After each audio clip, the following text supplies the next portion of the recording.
안녕하세요. 반갑습니다. 이금수입니다. 자, 우리 1강에서부터요, 44강까지 공부하면서요, 대한민국 역사까지 모두 다 공부를 했어요. 그쵸? 정말 여러분 수고 많으셨습니다. 그런데 여러분들 공부는 다 하고 냈는데 왠지 모르게 머릿속에서 선생님 여러 가지 내용들이 너무나 엉켜가지고요, 좀 복잡해요, 자신이 없어요 하는 제자들이 있을 것 같아요. 자, 바로 그런 제자들을 위해서 연속 4시간 준비했습니다. 이름하여 한눈에 정리하는 시리즈가 되겠습니다. 우리가 그동안 어떻게 공부했어요? 고려시대 공부하고 조선시대 공부하고 시대수는 쭉 내려왔었죠. 지금부터 연속 4시간은요. 그렇게 공부하는 것이 아니라 주제를 뽑아서 그 해당 주제에 관한 내용들 다시 한번 시대나 주제별로 분리하는 그런 수업을 준비를 했습니다. 오늘은 그중에서 뭐에 대해서 준비를 했냐면요. 지도에 대해서 준비를 했어요. 혹시 우리 제자들 한국사 능력 검정시험요. 실제 기출문제를 다운받아 보셨습니까? 여러분 쭉 다운받아 보면 1번부터 40번까지 문제가 있죠. 그렇죠? 2012년도 기준으로 하면 모두 17번의 시험이 있었는데요. 그 시험지를 쭉 보면요. 지도 문제가 상당히 많이 나와요. 지금까지 한 시험당 평균 3번 정도 지도 문제가 나오게 되는데요. 여러분들이 그 지도를 극복하지 않고서는 합격하기 어렵겠죠. 고득점 받기 어렵겠죠. 그렇죠? 그래서 오늘의 첫 번째 주제, 지도입니다. 그러면 이 지도를 가지고 어떻게 선생님 수업을 전개할지 기대하시면서요. 지금부터 2가지 주제로 내용 정리 시작하겠습니다.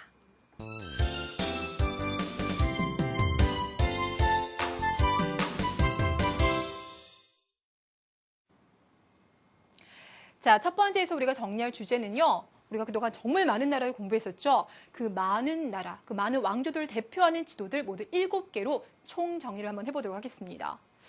여러분께서 지도를 보신다고요? 너무 걱정하실 필요 없어요. 지도를 보시면요. 크게 3가지를 파악하시면 됩니다. 일단 첫 번째, 이 지도는 어느 나라와 관련된 지도인지, 그리고 이 지도가 나타났을 때 특히 이 지도와 관련된 왕이 등장합니다. 그 왕은 누구이며 그 왕의 업적은 무엇인지 파악하시면 돼요. 여러분들 딱 봤더니 지금 저기에 백제라고 나와 있죠. 그렇죠? 근데 여러분이 백제를 모른다 하더라도 국경선만 보신다 하더라도 충분히 찾아갈 수가 있어요. 보세요. 한반도 안에 나와 있는 국가들의 모습을요. 국경선을 통해서 봤더니 하나, 둘, 셋, 넷. 4개면 4국이죠. 근데 우리는 4국이 아니라 뭐라 배웠습니까? 3국이라고 배웠습니다. 왜입니까? 가야 같은 경우는 고구려, 백제, 신라에 비해서 왕권이 약했었기 때문에 별도로 봅니다. 라고 얘기했던 거 기억나시나요? 예, 맞아요. 자, 그러면 삼국시대 중에서도 어느 나라의 전성기를 나타낸 지도입니까? 라고 했을 때는요. 한강을 보세요. 뭐라고요? 한강. 한강을 어느 나라가 차지하고 있냐에 따라서 전성기가 달라지는데요. 자, 남한강이 보이고 있습니다. 북한강이 보이고 있습니다. 차지하고 있는 나라는 바로 백제가 됩니다. 자, 결국 이래서 이 지도는요. 백제가 전성기인 몇 세기, 4세기를 나타낸 지도가 되겠습니다. 자, 그렇다면 대답해 주세요. 이 시기 백제의 왕은 누가 되겠고요? 바로 근초고 왕이 되겠고요. 여러분께서는 그 근초고 왕의 업적을 기억하시면 돼요. 자, 크게 2가지가 되겠습니다. 일단 첫 번째, 지도를 보니까요. 백제 영토가 저기 고구려, 황해도 지역까지 갔습니다. 바꿔 말하면 고구려를 공격해서 한강 이북의 땅을 차지했다는 거. 그 다음, 밑으로는 남해안까지 내려갔습니다. 만적을 모두 다 차지했다는 거. 뿐만 아니라 화살표가요. 중국, 일본으로 슝슝 하고 가고 있습니다. 무슨 말입니까? 중국, 일본으로 진출했다는 거. 되시겠습니까? 자, 이렇게 해서 여러분들 우리 첫 번째 지도를 봤다면요. 이번에는 2번째 지도를 여러분이 잘 해석해 보시면 될 것 같은데요. 자, 2번째 지도를 봤더니 한강 누가 차지하고 있습니까? 그렇죠. 고구려가 차지하고 있네요. 그럼 이것은 무엇을 말합니까? 고구려가 전성기였던 몇 세기? 5세기를 나타내는 지도이구나. 그럼 얘기해 주세요. 5세기 고구려 하면 어떤 왕이 생각나시나요? 바로 광개토대왕과 장수왕이 되겠는데요. 자, 먼저 광개토대왕 가볼까요? 여러분, 광개토대왕 같은 경우는요. 왜 신라가 일본의 공격으로 항상 조금 많이 괴롭힘을 당하고 있었잖아요. 이때 이제 신라 왕이 도와줘요라고 하게 되자 5만의 군대를 보내서 신라를 괴롭히고 있었던 왜를 격퇴를 시켜줍니다. 되셨어요? 뿐만 아니라 그 왜군들이요. 저기 금강가야 지역까지 막 도망가고 있었거든요. 그들을 추격해서 왜군뿐만 아니라 금강가야까지도 많이 공격을 하죠. 그래서 초반에 가야를 주도했었던 나라가 금강가야이지만 이 광개토대왕의 군대의 공격을 받아서 금강가야가 휘청거리게 된다는 거. 되셨어요? 또 뿐만 아니라 광개토대왕 하면요. 만주 지역에다가 요동까지 진출하게 되죠. 바로 지도에서 그 모습을 보여주고 있어요. 그리고 이런 내용들은요. 여기 여러분들 국내성에 가시면 광개토 대왕의 업적을 기록한 비석이 하나 있습니다. 무엇입니까? 광개토 대왕릉비 맞습니다. 바로 그곳에 기록이 되어져 있어요. 자, 그런데 이제 광개토 대왕은 좀 일찍 돌아가십니다. 그리고 난 다음에 그의 아들이요 또 영토를 많이 넓혔어요. 정말 오래 사셔서 100세 가까이 사셔서 뭐라고 불려주나? 바로 장수왕이 되겠습니다. 자, 광개토 대왕 같은 경우는 위쪽으로 많이 진출했다면 장수왕 같은 경우는 아래쪽으로 많이 공격하죠. 그 대표적인 게 여러분 고구려도 도읍을 모두 몇 번 옮깁니까? 2번 옮겨요. 처음에는 졸본에 있었다가 그리고 이제 국내성을 옮겼죠. 그러다가 장수왕 시기가 되니까 어디로 다시 옮기게 됩니까? 그렇죠. 평양성. 그래서 장수왕이 업적하면 일단 첫 번째 평양성으로 옮긴 거. 두 번째 평양성으로 내려왔다는 것은 아래쪽을 계속 공격할 거라는 거죠. 우리 이거 뭐라 불러줘요? 남하추진이라고 불러주죠. 아래쪽을 공격한다. 자, 이거 계속 공격한다는 것은 결국 누가 쫓겨 내려간다는 겁니까? 백제. 그래서 방금 전에 봤었던 백제하면요. 한강역을 짜면서 전성기를 누리고 있었으나 장수왕 시기 백제라고 하면 고구려 공격을 받아서 왕이 죽었어요. 너무 괴롭게 죽었다라고 제가 괴로왕이다라고 불러주기도 했었죠. 뿐만 아니라 한강을 빼앗기고 웅진성으로 천도하게 됩니다. 자, 그러면서 이제 고구려는요. 한강 아래쪽 지역까지 차지하게 되는데 이때 충주에 세워준 비석이 있습니다. 이것이 바로 뭐냐면 중원 고구려 비가 되겠습니다. 되셨나요? 자, 우리 제자들은요. 이 고구려 5세기 영토와 광개토 대왕릉비, 중원 고구려비 같이 기억하시면 되겠습니다. 자, 이번엔 여러분들 세 번째 보는 지도는요. 한눈에 보이네요. 한강을 지금 누가 차지하고 있다? 그렇죠. 신라가 차지하고 있습니다. 자, 그러니 신라의 전성기 몇 세기? 6세기. 그런데 우리는 여기서 좀 생각을 해줘야 돼요. 6세기 하면 신라에서 주목해야 될 왕이 정말 많잖아요. 자, 어떤 분들이 있을까요? 일단 첫 번째, 지증왕. 지증왕 하면 울릉도를 정복하고 독도까지 차지한 거. 알고 있어요? 또 누구? 법흥왕 혹시 기억하시나요? 법흥왕이라고 하면 율령을 반포하고 불교를 공인했었던 왕. 그리고 또 한 분, 진흥왕. 특히 이 진흥왕 같은 경우는요. 영토 확장에 대한 욕심이 대단했었다라는 거 기억나시죠? 그럼 얘기해 주세요. 여러분이 지금 보고 있는 이 지도는 6세기 신라 왕들 중에서도 어떤 왕입니까? 바로 진흥왕이 되겠습니다. 되셨나요? 그럼 생각해 볼 것이 진흥왕 때 이렇게 영토를 넓혀냈어요? 그럼 영토를 넓히기 위해서는 군사력이 뛰어났겠네요? 당연합니다. 이때는요, 신라 정규 군대 말고요, 청소년 단체도요, 국가를 위해서 상당히 많이 희생을 했었는데 그 단체가 바로 무엇일까요? 바로 화랑도입니다. 자, 그래서 진흥왕이라고 하면 화랑도를 정비했다. 첫 번째 기억해 주시고요. 두 번째. 그래서 이제 영토를 많이 확장시켰는데 그 중심이 되는 것이 바로 한강 지역이 되겠습니다. 원래는 백제 성왕과 함께 한강 지역을 공격을 했었으나 나중에 성왕을 배신하죠. 그리고는 한강역을 다 차지한다. 뿐만 아니라 아까 지도 보니까 이미 가야가 없어지지 않았었나요? 맞아요. 바로 이 시기가 되면 대가야까지 모두 다 이제 정복을 하게 됩니다. 자, 그러면서 이제 영토가 넓어지고요. 이렇게 넓어진 영토는 비석을 통해서 그 영역을 표시하기도 했죠. 대표적인 게 단양, 적성비와 4개의 순수비가 있어요. 여러분 그중에서요. 단양, 적성비랑 북한 산비는 꼭 기억하셔야 돼요. 단양, 적성비? 여러분 남한강 쪽에 있는 것이 단양, 적성비가 되겠고요. 북한 산비는 바로 이쪽에 있습니다. 되셨나요? 그래서 고구려 비석 2개, 신라 비석 2개, 모두 4개의 비석은 반드시 잘 비교해 두시기를 바랄게요. 자, 이렇게 해서 여러분들 우리 삼국시대의 지도를 봤다면 이번에는요. 지도를 조금 뒤로 가겠습니다. 지도 속에 봤더니요. 나라가 일단 2개가 보여요. 아, 그러니 남북국. 당연하겠죠. 그렇죠? 근데 그거 말고도 여러분들 여기 보시면 경계선이 되는 지점이 있습니다. 여기 어디입니까? 무슨 강? 대동강. 여러분 이 대동강은요. 신라가 삼국을 통일했을 때 그 경계선이 되는 지역이라는 거 알고 계시죠? 네, 맞아요. 대동강 기준으로 남과 북에 각각 나라가 있었다. 이래서 남북국이라고 불러줍니다. 자, 이 지도가 나올 때는요. 2가지를 물어볼 수가 있어요. 자, 일단 첫 번째는요. 대동강 아래쪽에 있었던 이 신라의 변화된 모습은 무엇이었습니까? 라고 물어볼 수 있어요. 뭐가 있을까요? 일단 삼국을 통일했습니다.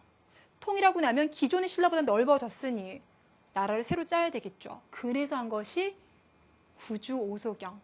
진짜 오랜만에 들어보네요. 구주오소경이라서 지방 제도를 새로 짭니다. 자, 여기에다가 또 통일된 만큼 문화가 발달해요. 그래서 우리 삼국의 문화가 융합이 돼서 아주 아름다운 불교 문화가 탄생을 하는데요. 이것이 바로 불국사 석굴암이 되겠습니다.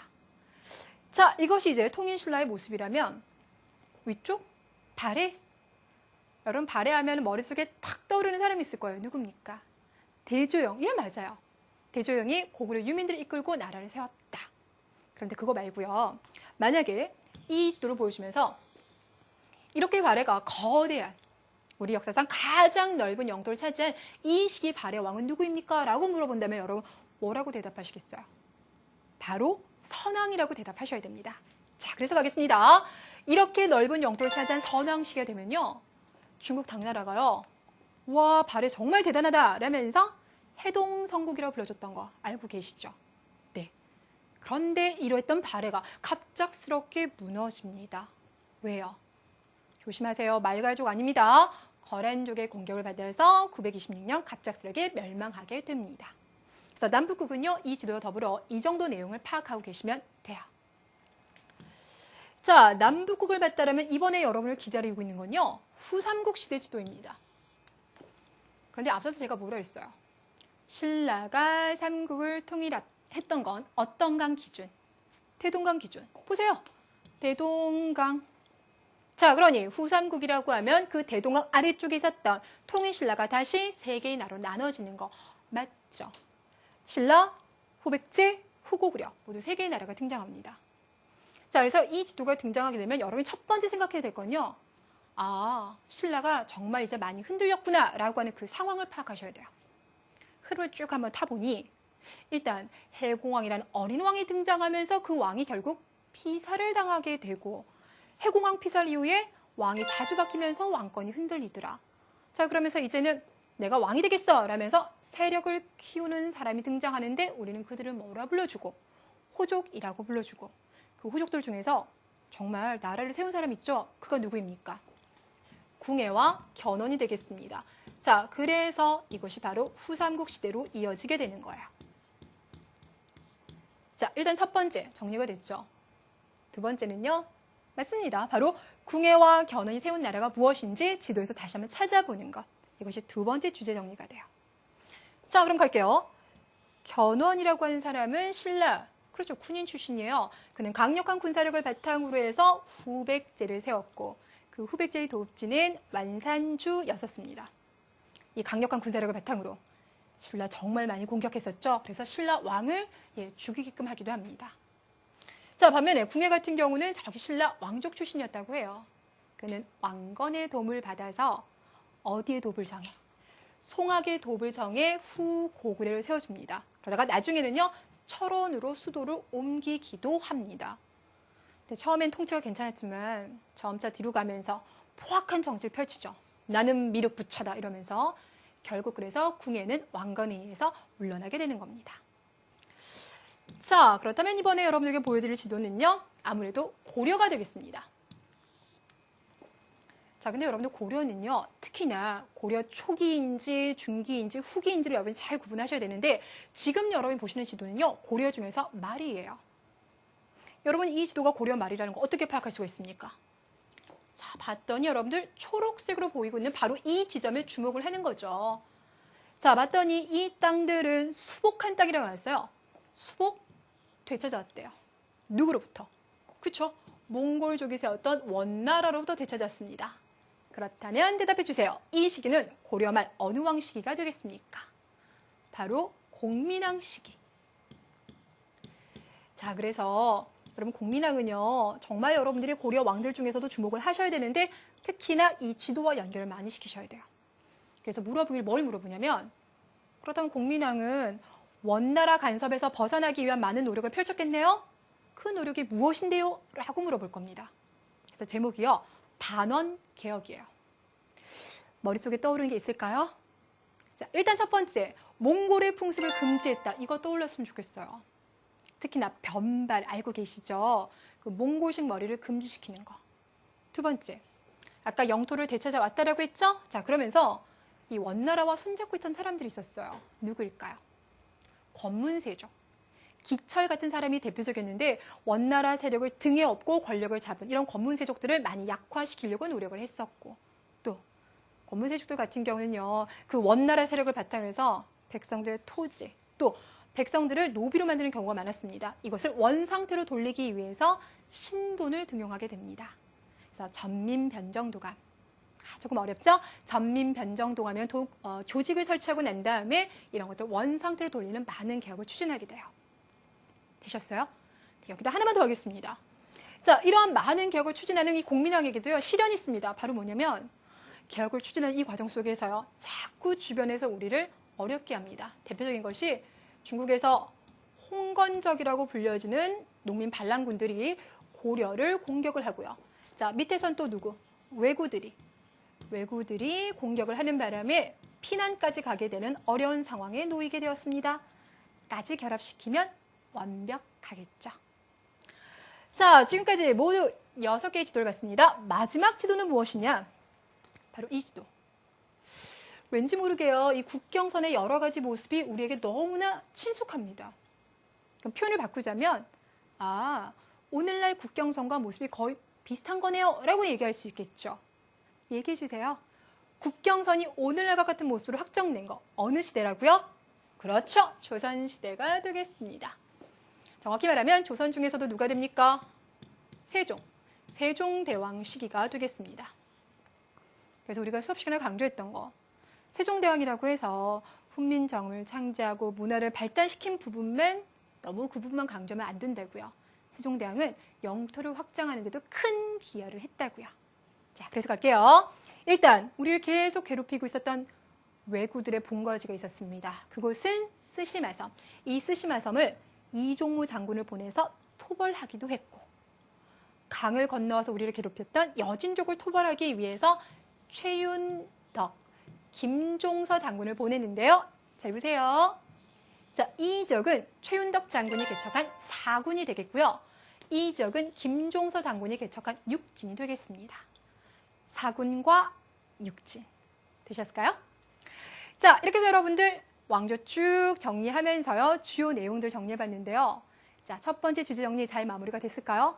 자, 이번에는 두 번째 지도를 정리해 볼 텐데요. 어떤 주제일지 잠깐만 기다려주세요.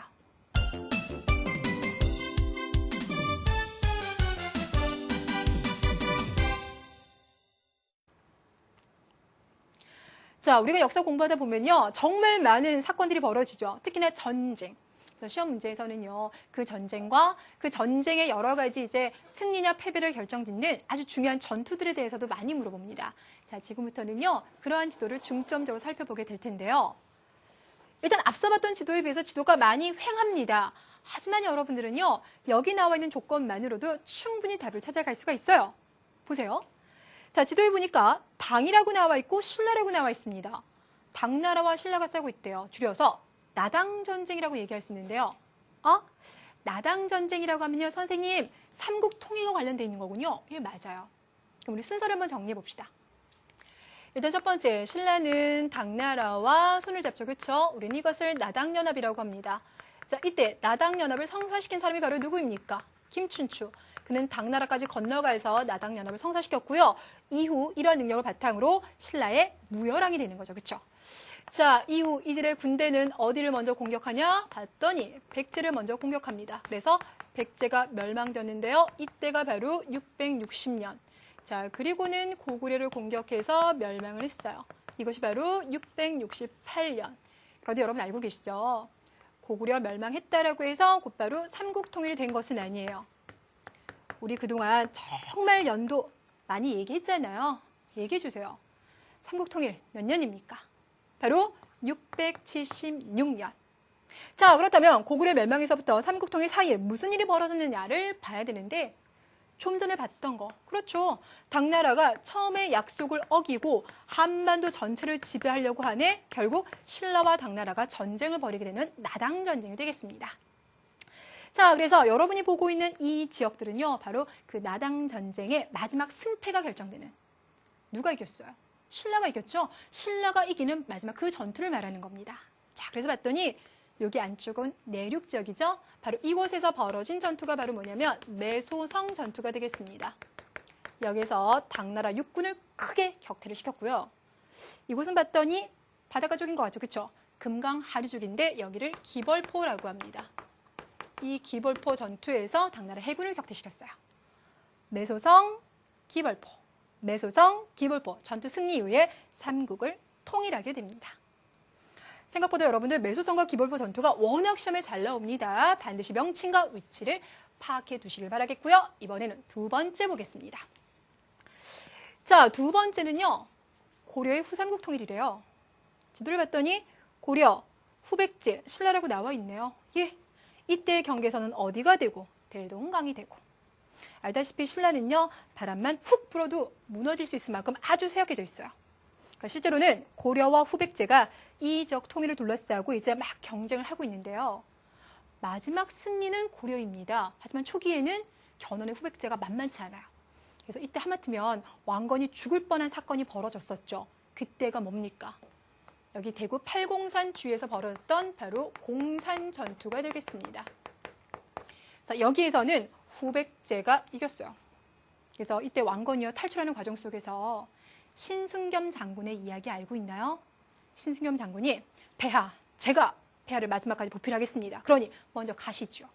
그래서 왕건의 옷을 대신 입고 그곳에서 장렬하게 전사했던 이야기. 하지만 고려의 패배는 오래가지 않습니다. 3년 후에요. 다시 후백제에게 이제 복수를 하게 되는데 그곳이 바로 안동입니다. 이곳에서 벌어졌던 전투는 고창 전투라고 하죠. 자, 고창 전투에서 고려가 승리를 하면서요. 후삼국 통일의 발판을 마련하게 되는데 이때 이것을 기념해서요. 지금까지도 벌이고 있는 이 민속놀이가 있습니다. 뭡니까? 차전놀이. 예, 맞아요. 자, 차전놀이 같은 경우는 초등학교 교과서까지 나와 있고요. 시험에도 자주 출제가 됐습니다. 기억해 주세요. 자, 이번에는 또 다른 전투를 한번 볼까요? 자, 이번에 봤더니요. 일단 강동육주가 보여요. 그리고 고려, 거란 이런 게 보이네요. 자, 우리는 여기서 한번 정리를 해볼 게 있죠. 바로 뭡니까? 고려는 유난히 다른 나라와 어떤 싸움을 많이 벌였습니다. 그래서 대외 항쟁을 보셔야 되는데 여러분 첫 번째 파악할 건 뭐가 있냐면 고려를 침략했었던 나라들의 그 순서를 기억하셔야 돼요. 일단 첫 번째는 누가? 거란족이 먼저 쳐들어왔고요. 두 번째, 여진족. 세 번째는 여러분 꼭 맞추셔야 돼요. 누굽니까? 그렇죠. 몽골족. 자, 그 이후에 홍건적과 왜구가 있는데 일단 여기만 정리를 한번 해보면 거란족은요, 크게 3번 쳐들어왔어요. 자, 이때 1차 싸움에서 승리를 이끌었던 분은 서희. 됐나요? 마지막 3차에서는 강감찬 장군이 승리를 이끌었었죠. 자, 그리고 이제 지도를 보니까 뭐라고 나왔냐면 강동육주라고 나왔어요. 서희가 싸운 거 아니죠? 가서 외교 담판으로 아니 우리 고려는 고구려 이름 똑같잖아. 우리가 고구려를 계승한 나라야. 그러니 우리가 이 지역 차지하는 건 당연해. 라는 식으로 이제 얘기를 끌어나가죠. 결국 그래서 거란으로부터 이 땅을 얻어오게 되는 겁니다. 그래서요. 여기 지금 동그라미 쳐져 있는 이 지역. 압록강 동쪽에 있는 6개의 지역이라고 해서 강동육주라고 하고요. 서희가 획득했다. 꼭 좀 기억시켜 주세요. 근데 이제 이 강동육주 받아올 때 고려가 약속했던 게 있죠. 거란아, 이 땅만 너희들이 우리에게 넘겨주면 우리 그러면 바다 건너 송나라랑 안 친하고 너희들과 교류 많이 할게 라고 했는데 고려가 그 약속을 지키지 않아요. 그러자 거란이 아니 우리랑 친하게 지내지 않을 거면 땅 돌려줘 라고 했지만 땅을 돌려줄 수 없겠죠. 자, 결국 이것을 핑계 삼아 3번째 쳐들어온 것이 3차 침입. 하지만 누가? 강감찬이 어디에서? 귀주에서 거란족을 크게 격퇴하게 됩니다. 되셨나요? 좋았어요. 자, 거란과 관련돼서는 이렇게 지도가 나오지만 여러분들 여진족과 관련돼서는 지도는 안 나와요. 왜냐하면 정확한 위치 논란이 있기 때문에. 그래서 여러분들은 여진족을 격퇴하는데 크게 활약을 했었던 윤관가, 그가 만들었던 특수 군대가 있어요. 정확하게 이름을 불러주세요. 뭡니까? 별, 무반입니다. 별기군 하시면 안 돼요. 그거는 개항 이후에 만든 거고 별무반이라고 하는 특수군대를 만든 거예요. 되셨나요? 그리고 동북 구성까지 쌓았지만 다시 한번 말하지만 동북구성은 정확한 위치가 어디지? 여전히 논란이 있기 때문에 지도로는 안 나오고 말로만 나오게 됩니다. 자, 그렇다면 몽골족도 당연히 나올 것 같죠? 자, 몽골족은 다음번 지도에서 보도록 할까요? 자, 몽골과는 우리가요, 1, 2년 싸운 게 아니에요. 40여 년 가까이 싸우게 됩니다. 자, 여러분도 확인해 보실 지역이 많이 있는데요. 일단 첫 번째 여러분이 확인해 보실 지역은요, 바로 강화도가 되겠습니다. 아시죠? 몽골족과의 싸움을 위해서 강화도로 수도로 옮기게 되었다라는 거. 물론 그렇다고 하더라도요, 곳곳에서 계속 전투를 벌이고 있었습니다. 그때 대표적인 전투하면 처인성 전투가 있어요. 처인성? 혹시 여러분들 김윤후라고 하는 스님의 이름을 기억하십니까? 이분이 살리타라고 하는 몽골 장수를 화살로 쏴서 죽였습니다. 그래서 우리가 조금 손쉽게 이겼었던 바로 그 전투가 처인성 전투가 되겠습니다. 뿐만 아니라 많은 전투에서 우리가 피땀 흘려 싸웠지만 결국 몽골과는 우리가 이제 패하게 되는 거죠. 그래서 많은 사람들이 항복이라고 하면서 이제 강화도가 아니라 수도 개경으로 돌아가지만 끝까지 돌아가기를 거부하고요. 몽골과 싸우는 사람들이 있습니다. 그 사람들 뭐랍니까? 삼별초라고 불러줍니다. 자, 그래서 이 삼별초의 항쟁을 꼭 기억하셔야 되는데, 알다시피 삼별초 같은 경우는 한 곳에서 계속 싸우는 게 아니죠. 진압될 때마다 거처로 옮겨갑니다. 눈 크게 뜨시고요. 강화도에서 처음에 항전했지만 이곳이 함락당하자 어디로 갑니까? 배중손의 지휘 아래. 배중손의 지휘 아래 진도로 가고요. 진도가 함락당하자 제주도까지 가게 됩니다. 강화도, 진도, 제주도, 삼별초의 항쟁까지. 보셨나요? 자, 그래서 여기다가 지금 김윤우와 삼별초 이름을 쓰진 않았지만 전체 대회 항쟁에서 주요 인물들을 비교할 수가 있겠죠? 자, 이렇게 해서 여러분들 고려시대 지도를 다 봤고요. 이번에 여러분을 기다리고 있는 지도는 바로 이 지도가 되겠습니다. 자, 일단 선생님, 지도에 글자가 너무 많습니다. 하지만 겁먹지 마세요. 자, 봤더니 권율, 김시민, 그리고 이순신이 보이고 있습니다. 바로 임진왜란 지도가 되겠습니다. 여러분께서는요, 임진왜란의 대표적인 전투가 벌어졌던 지역들을 지도에서 확인하셔야 됩니다. 자, 먼저 첫 번째. 전쟁하는 기간 동안 많은 전투가 벌어졌겠죠. 그중에서 우리가 크게 이겼었던 3대 대첩이 있습니다. 뭔지 기억하실까요? 자, 첫 번째는 권율이 여러분들 서울 근처에서 한양을 방어하고 있습니다. 바로 뭡니까? 행주대첩? 좋아요. 자, 이번에는 김시민 장군과 그리고 군인들 그리고 백성들이 연합을 했습니다. 이곳은 바로 진주대첩. 자, 그리고 여러분들 요 남해안 바다 있죠? 한산도에서 펼쳐졌다라고 해서 한산도 대첩. 특히 여러분들 이 한산도 대첩에서는요, 이순신 장군의 하객진 전술 기억나실까요? 하객진, 무슨 모양처럼, 하계 모양처럼 날개 쫙 피듯이 배를 이렇게 전열을 정비를 하는 것, 이것이 바로 하객진 전술이 되겠습니다. 자, 이순신 장군은요, 여러분들 다른 전투 좀 봐주셔야 되는데요. 여기 지금 봤더니 하나는 이순신의 복귀라고 쓰여져 있고요. 하나는 이순신의 사망이라 나왔습니다. 여러분, 이순신 장군 같은 경우는 잠깐 옥에 투옥됐던 적이 있었죠. 그 이후 다시 돌아와서 이제 전쟁을 하게 되는데, 이순신 장군이 옥에 갇혀있는 동안 배들이 거의 다 이제 파괴가 되어버렸습니다. 남아있는 배가요, 10척 조금 넘습니다. 그 배를 가지고요, 일본의 배를 상대로 해서 큰 승리를 거두어드리게 됩니다. 그것이 바로 뭐냐면 명량대첩이 되겠습니다. 특히나 여러분들 이곳은 진도가 되겠는데요. 워낙 물살이 빠르거든요. 그 빠른 물살을 이용하였더라. 자, 반면에 안타깝게도 이순신 장군이 마지막으로 사망했었던 전투하면 노량해전이 됩니다. 자, 여러분들 이순신 장군을 좋아하시는 만큼 그 위치 다시 한번 기억시켜 주시고요. 자, 반면에 지금 오른쪽에 나와 있는 삼형대사라든지 곽재우 같은 경우는요, 우리가 뭐라고 불러줍니까? 의병이라고 불러줘요. 자, 특히나 그 중에서 곽재우 하면 최초의 의병장이라는 거, 그리고 기억하시고요. 또 하나는 붉은 옷을 입고 다니셨죠? 그래서 홍의장군이라고 불러준다는 거 같이 기억해 두세요. 자, 이번에 보실 여러분 지도는요, 우리가 가장 최근에 봤던 지도입니다. 바로 뭡니까? 항일 독립운동. 그렇죠? 1910년 때부터 우리 일본의 지배를 받게 되잖아요. 여기에 저항하는 다양한 운동을 보게 될 텐데, 일단 첫 번째 눈에 띄는 부분이요, 여기 지금 두만강 건너갔습니다. 이 지역, 우리 동포들이 아주 많이 살고 있었어요. 어디가 됩니까? 간도. 자, 이들 지역에서 독립군 부대가 활약을 하게 되는데, 봉오동 전투는 대답해 주셔야 되겠죠? 어느 장군이? 홍범도 장군이 이끄는 대한독립군이 일본군을 상대로 승리를 거둬들였던 거고, 자, 특히나 청산리 대첩 같은 경우는요, 김자진 장군의 북로군정 서군. 이름이 조금 어려워요. 김자진 장군의 북로군정 서군과 홍범도 장군의 군대가 같이 연합했습니다. 그래서 일본군 상대로 싸웠는데요. 우리 독립군 부대가 거둬들인 승리 중에서 가장 큰 규모의 승리가 된다라는 거. 자, 반면에 국내 같은 경우는요, 특히 학생들이 항일운동 많이 펼쳤다고 했죠. 그중에 가장 크게 펼쳐졌던 것이 지금 이제 광주 학생 항일운동이 있습니다.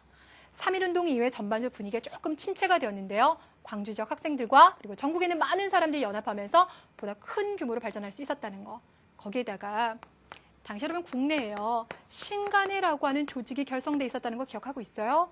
이 조직 같은 경우는 아니 우리 학생들이 어떤 피해를 입었지? 라면서 진상조사단을 보내면서 광주 학생 항일운동을 확대시키는데 크게 많이 기여를 하게 됩니다.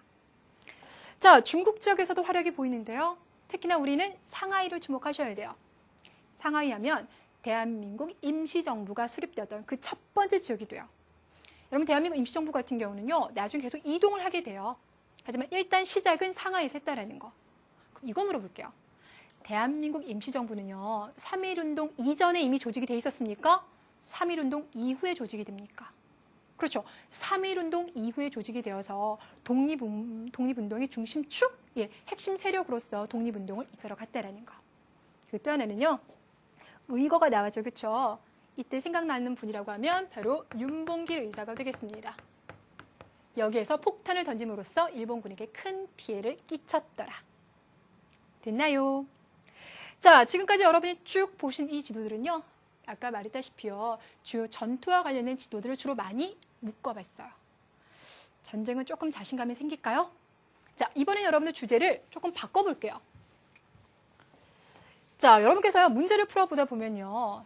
전쟁 이야기도 많이 나오지만요. 교류 이야기도 나옵니다. 교류를 할 때는 지금처럼 버스나 트럭을 타고 운반하는 경우도 있겠지만 일단 배로 많이 움직였겠죠. 그렇죠? 자, 그래서 시대별 주요 항구에 대해서 여러분이 파악하고 계셔야 돼요. 아, 그런데 선생님 이렇게 항구가 많을 줄은 몰랐는데요. 이것만 하시면 돼요. 자, 일단 선생님 가까운 쪽 맨 위에서부터 출발을 해볼게요. 자, 봤더니 강화도 조약으로 개항이라고 나왔어요. 근데 밑으로 가볼게요. 강화도 조약으로 개항. 다시 강화도 조약으로 개항. 그럼 여러분 기억하셔야 되겠죠. 1876년 강화도 조약을 체결하고 난 다음에 우리 세 개 항을 열었었잖아요. 그 첫 번째가 부산, 원산, 인천. 부산, 원산, 인천. 부산, 원산, 인천. 항구 위치 파악되시겠습니까? 그래서 미리 말씀을 드리면요. 이 원산 지역 같은 경우도 워낙 일찍 일본 상인들한테 지금 항구를 열어줬잖아요. 그때부터 일본 상인들이 빨리 진출하고 그러면서 원산 지역 주민들은 아, 일본 상인들은 저런 식으로 우리보다 앞서가 있구나. 안 되겠다. 우리도 지역에 똑똑한 인재를 키워야 되겠다라고 생각해요. 그래서 우리는 최초의 근대적인 학교가 바로 이곳에 세워집니다. 학교 이름은 원산학사. 뭐라고요? 원산학사가 되겠습니다. 원산학사 기억시켜 주세요. 제가 다다음 시간쯤에 다시 한번 여러분들에게 물어보게 될 겁니다. 자, 이번에는 동해안 따라 내려왔더니요. 통일신라 시대의 대표적인 항구라고 나와 있고요. 여기 지역을 표시하고 있어요. 통일신라의 수도하면 금성. 금성은 경주. 그럼 경주 가까이 있는 곳은? 그렇죠. 울산입니다. 그래서 이곳에 당나라 상인들이 그렇게 많이 진출을 하게 되는 거죠. 자, 이번에는 남해안 따라 돌겠습니다. 이곳이 나왔어요. 장보고. 이미 나왔네요. 바로 청해진. 장보고는요. 완도에 청해진을 세우고 난 다음에 주변에 있었던 해적들을 소통하게 됩니다. 그리고 국제무역을 담당하게 되죠. 이번엔 서해안을 따라 다시 쭉 올라갈까요? 여러분 여기 인천이죠. 인천에 가까운 곳이 뭡니까? 서울입니다. 자, 그리고는 봤더니 뭐라고 나냐면 조선 후기 경강상인의 활동이라고 나왔어요. 우리 조선 후기가 되면 나라의 간섭을 받지 않는 많은 상인들이 등장을 하거든요. 그 상인들 중에서요. 개성을 근간으로 해서 인삼 팔아서 돈 진짜 많이 벌었던 상인들이 있는데 그들은 송상. 그런데 여기서 말하는 건요. 서울에는 한강 있죠? 그 한강을 이용해서 배에다가 쌀을 운반해서 돈 버는 상인들. 우리는 그들을 경강상인이라고 한다고 했어요. 답 나왔네요. 여기는 한강이 됩니다. 되셨죠? 마지막. 자, 마지막에 여러분들 서울에 조금 올라갈게요. 조금 올라가시면요. 이곳은 평양 아니에요. 평양은 좀 많이 올라가셔야 돼요. 여기고요. 이곳은 바로 개성이 되겠습니다. 이곳 근처에 있는 항구하면 쭉 고려시대 예성왕 하구에 있었던 대표적인 항구, 바로 벽난도가 됩니다. 되셨을까요? 여러분 지금 보고 있는 이 지도는요. 선생님이 교재에 다 넣어놨으니까요. 수업 끝나고 나면요. 아주 자세하게 다시 한번 위치를 파악해 두시기를 바랄게요. 자, 마지막으로 여러분들에게 보여드릴 지도는요. 어느 정도 예상을 했을 것 같아요. 바로 강화도입니다. 여러분 강화도 같은 경우는요. 단독 지역으로는 시험에 가장 많이 출제가 됐어요. 경주도 많이 나오지만 강화도도 너무 많이 나와요. 자, 그래서 서울에서 아주 가깝죠? 강화도 위치 확인하시고요. 여기와 관련된 게 이렇게 많아요. 일단 단군이 하늘에 제사를 지내기 위해서 참성단 되셨어요? 그리고 고려시대 때는 몽골과 싸우는 그 중심 기지가 되기도 합니다. 그래서 아예 수도도 옮겼잖아. 여기 가면 궁궐터도 있어요. 뿐만 아니라 몽골과의 싸움하면 우리 항상 생각나는 게 팔만대장경. 그 팔만대장경을 만들었던 곳이 바로 이곳. 되셨을까요? 자, 그러다가 이제 조선시대로 오니까 왕시대 정말 귀한 것들만 따로 모아서 강화도에 뒀어요. 그게 뭔데요? 외교장갑. 그래, 누가 약탈해가죠? 프랑스. 무슨 사건으로 인해서? 바로 병인양요가 되는 겁니다. 자, 그래서 병인양요는 프랑스가 우리를 침략한 거. 되셨을까요? 자, 신양요 같은 경우는 미국이 우리를 침략했는데요. 자, 이때 구분해 두세요. 정족산성에서 양원수 부대가 결국 프랑스를 무찔렀죠. 글씨가 됐을까요? 반면에 신미양요 같은 경우는 광성보에서 어제원 부대가 모두 다 전사하긴 하지만 미국을 격퇴했다라는 거. 인물도 구분해 두시고요. 그리고 마지막으로는요. 일본이 우뇨 사건 일으켜서 우리 괜히 자극하죠? 그리고는 우리 최초의 근대적 조약인 강화도 조약을 바로 이곳에서 체결을 하게 됩니다. 자, 이렇게 해서 여러분 우리 조금 빠른 속도로 하긴 했어요. 우리 제자들이 워낙 열심히 했을 것 같아서 욕심을 조금 냈는데요. 자, 이렇게 해서 우리 한눈에 정리하는 첫 번째 주제를 이제 마무리하겠습니다. 자, 그렇다면 마지막으로 선생님이 보여드리고 싶은 지도가 어떤 것이 있을지 한번 살펴보고요. 마지막 인사 나눌게요.